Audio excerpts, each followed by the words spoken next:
Trevor Jones, bringing you the national and international news. The situation across the nation is deteriorating rapidly. Large sections of the country are with no running water. There are shortages of food and fuel, and most people have no electrical power. Many stores are closed, and we have reports from several large cities of armed gangs roaming the streets looking for water, food, fuel, and anything else of value. There have been riots in many of the major cities across the world. This crisis appears to have created a total breakdown of social order across the globe. How did all of this happen? How did we get to the point of total collapse of order across all of the major nations on this planet? Let me walk you through our sad story and unraveling of life as we knew it. My name is Jeff, and I live in a beautiful and comfortable home with my wife Diane. Things seem to be so good. We truly lived a good life. We had a beautiful backyard. We both had good jobs. We bought late model cars, ate out regularly, traveled regularly, and took tropical vacations almost every year. This was a time of great abundance and happiness, and we were so caught up with this life that we were blissfully unaware of the pressures that were building in the U.S. and world economies.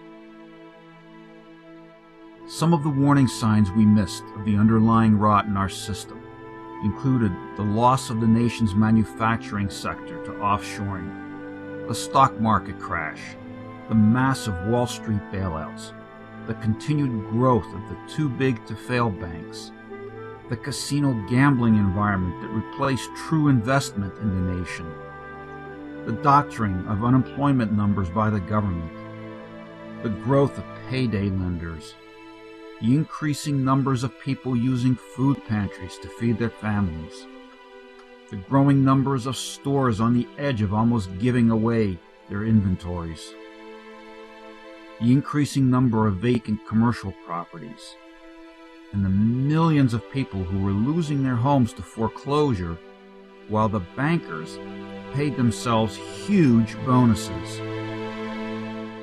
The obvious corruption of our politicians by corporate campaign spending, the decline of our inner cities, the bleeding of our economy through endless wars, the consistent trade deficits brought on by our profligate use of imported oil, the growth of our prison population until we had more prisoners than any other nation on the planet, the rapid growth of the homeless.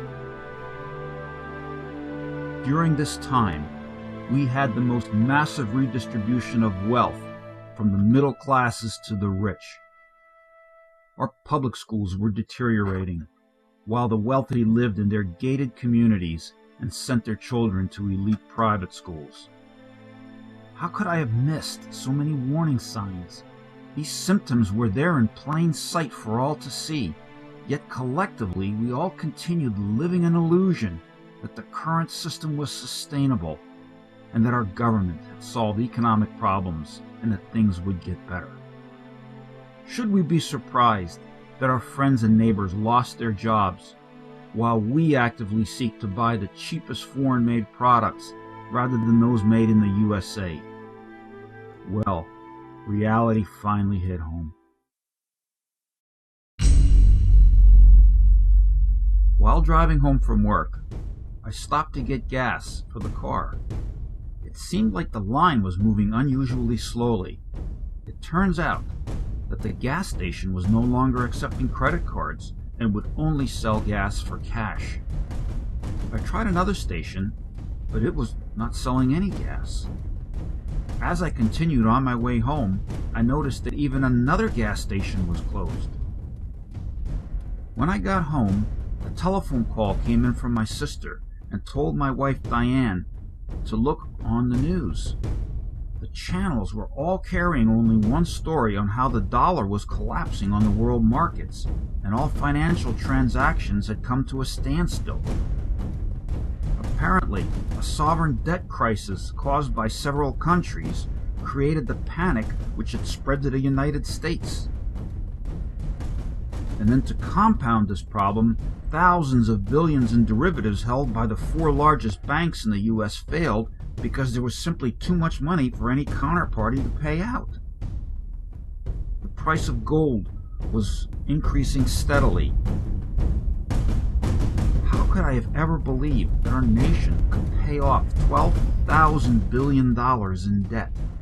This amount of money simply boggles my mind now.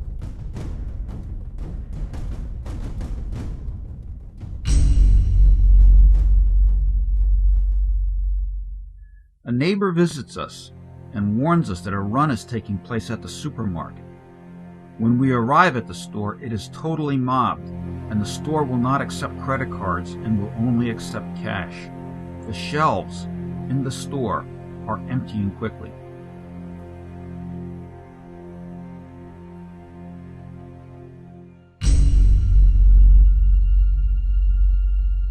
The news tells us that some banks are closed.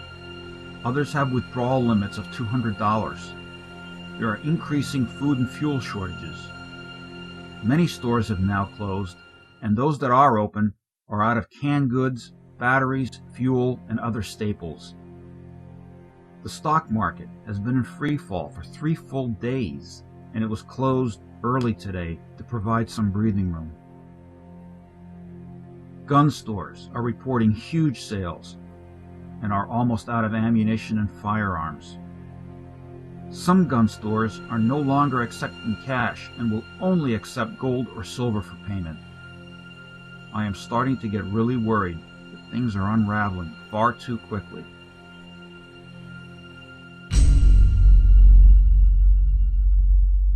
The news was now telling us about panic in several cities in the US, Asia, and Europe. The stock market continues to drop and is closed again today after only 1 hour of trading.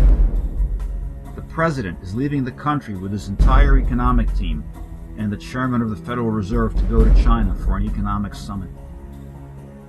I find it interesting that the influence of China has grown because of their vast currency reserves, and that they are hosting this summit and not the U.S. The government has declared a bank holiday and all banks are now closed. No one can get to their money or safe deposit boxes. We are starting to run short of food. My brother has temporarily moved in with us and brought some food with him. My wife's mother has also moved in with us.